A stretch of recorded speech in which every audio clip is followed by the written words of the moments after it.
आणि अशी संस्कृती जर आपण जपली तर मी लिहून देते तुम्हाला, गॅरंटीने सांगते, या महाराष्ट्रामध्ये मुंबईसारख्या ठिकाणी, कोपर्डीसारख्या ठिकाणी, दिल्लीसारख्या ठिकाणी बलात्कार घडणारच नाही महाराज.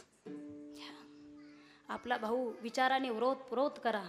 वारकरी संप्रदायामध्ये आदिशक्ती मुक्ताबाई 10 वर्षाची, पण चांगदेव महाराजांना उपदेश करत असताना ती मुक्ताबाई म्हणते, माझी मुक्ताई मुक्ताई 10 वर्षाचं लेकरू, चांगदेव योगियाने तिला मानल रे गुरु. माझी मुक्ताई मुक्ताई 10 वर्षाचं लेकरू, चांगदेव योगियाने तिला मानल रे गुरु.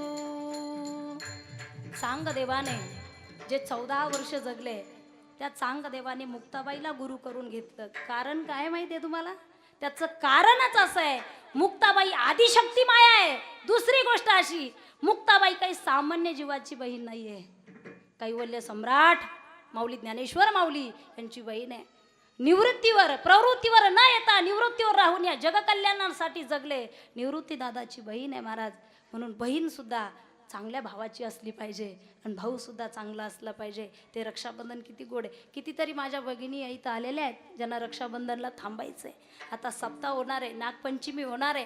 मी सांगेल तुम्हाला, त्या भावाला सांगूनच जा, ताकीतच द्या, दादा अरे मी जाते, मायबापाचं सगळं तुझ्या हातामध्ये देऊन जाते. कारण ते मायबाप लेकीचं लग्न करत असताना त्या दादासाठी उर्वरित संपत्ती ठेवत असतात. मुलीला देताना थोडी काटकसर झाली तरी चालेल, पण लेकराचं चांगलं झालं पाहिजे.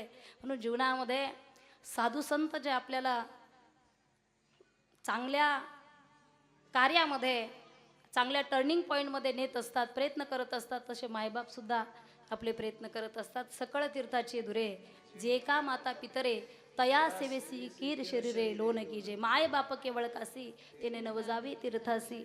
बापाला रडता येत नाही बघा. ह्या मुलीचं लग्न असेल तर एका कोपऱ्यात जाऊन रडतो, सगळ्यांना सांगतो रडू नका, आणि एका कोपऱ्यात जाऊन रडत असतो. आई रडून मोकळी होते, बापाला रडता येत नाही. कीर्तनात सांगते इतकं, म्हणजे माझे काही ते काव्य मी बसवलेलं नाही आहे, माझे अनुभव आहेत. लॉकडाऊनच्या अगोदर माझे वडील गेले. कधी रात्री 4 वाजता जरी घरी जायचं म्हटलं की मला धाकच पडायचा. वडील जर जागी असतील तर बोलतील, खाल्लं का नाही, कोणता रस्ता होता, कसा होता. आता विचारणारच कोणी राहिलं नाही महाराज. कुठंतरी पोकळी निर्माण होत असते. जोपर्यंत मायबाप तुमच्या जीवनामध्ये आहे त्या मायबापाला जपा. मायबाप जसे आपल्याला घडवत असतात, साधू संत सुद्धा त्याचप्रमाणे आपलं जीवन घडत असतात. म्हणून संत चरण रज लागता, वासनेचे बीज जळून जाये. जी वासना आपल्याला रोज जगायला शिकवते, पण आपल्या हितासाठी जगायला शिकवते. आपलं चांगलं होईल, आपलं चांगलं होईल याच्यासाठी मानवी देह जगतो. कधीतरी जग हितासाठी जगायला सांगणारे संत आहेत. ती वासना संत स्पर्शाने जळून जाते. वासना जर जळाली तर नामचिंतनाला सुरुवात होते.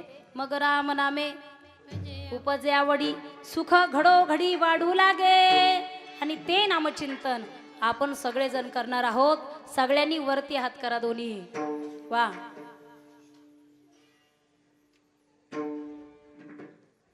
जय हो. केले सर्वांनी. कॅमेरा फिरवा बघा त्यांच्याकडे.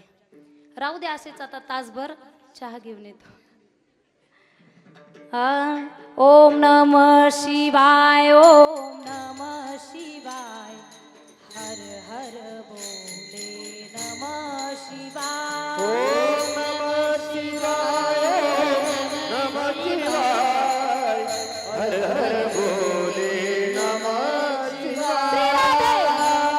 शिवाय ओम नमः शिवाय, हर हर भोले नमः शिवाय. ओम नमः शिवाय, नमः शिवाय, हर हर बोले नमः शिवाय.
शिवाय ओम नमः शिवाय हर हर बोले नमः शिवाय शिवाय ओम नमः शिवाय हर हर बोले नमः शिवाय नमः शिवाय